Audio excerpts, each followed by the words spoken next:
Here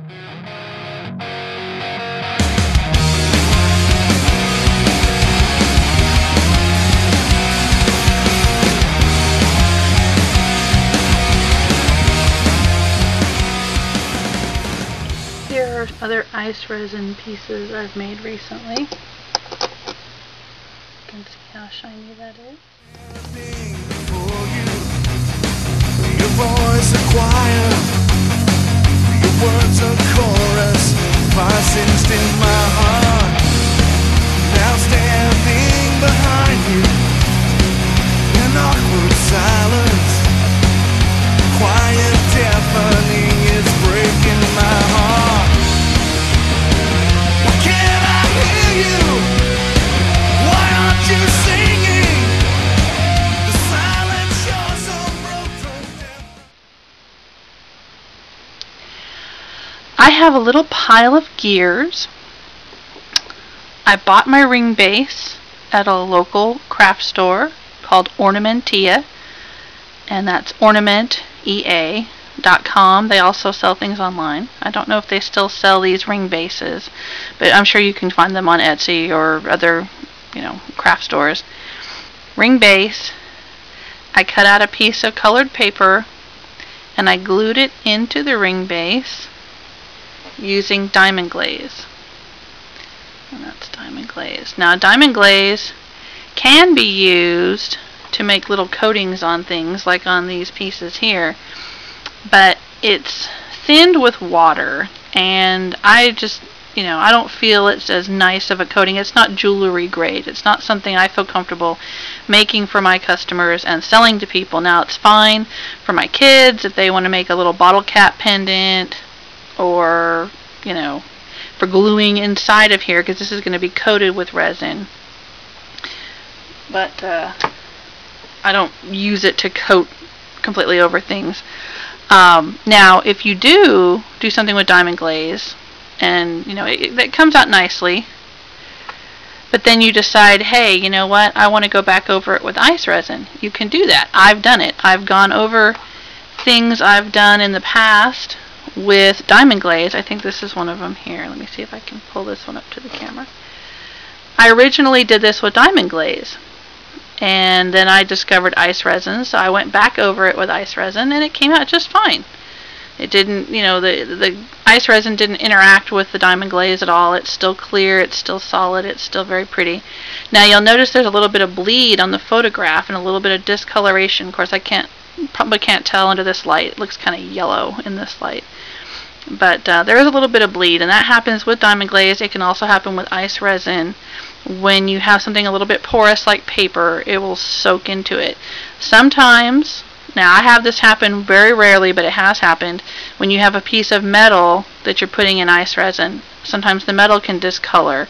It'll be a little bit green, and it'll bleed a little bit green into the ice resin or whatever, but I rarely have that happen to me. So, alright, I've got a little pile of gears here, and I am just going to go ahead and get creative. I haven't planned this in advance. What I do when I sit down and make one of these pieces is I just start throwing things in there and see what happens. So I'm going to do that.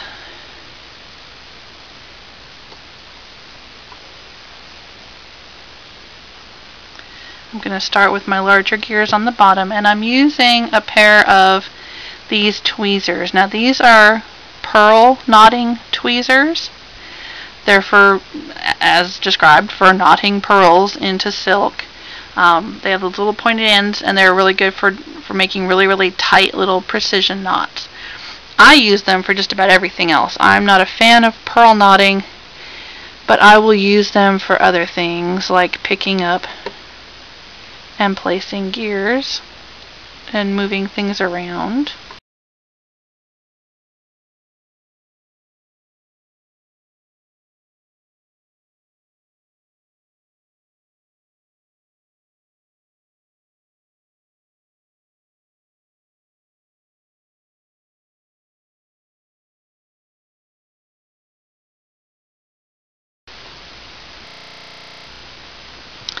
I like these gears that have this little barrel that sticks up.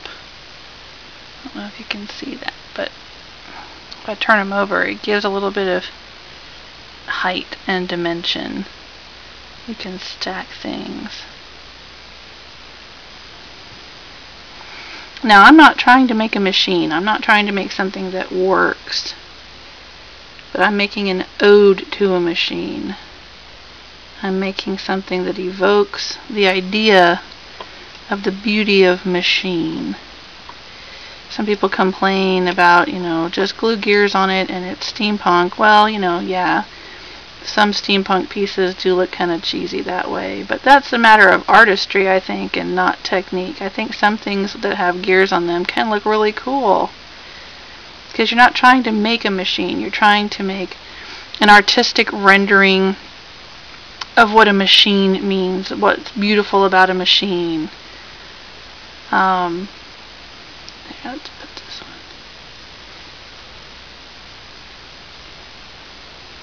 That's what I like about it anyway. I like all the little parts. I'm thinking that all those little parts do something. They all turn each other. They all interact with each other, affect each other. Oop, I hit my lamp. So I'm gonna stand up there. Let's see. Now, like I said, I totally had no plan for this. I'm just putting things in there willy-nilly. However I think looks cool. I'm trying to fill in some spaces. That's too big. Let's see.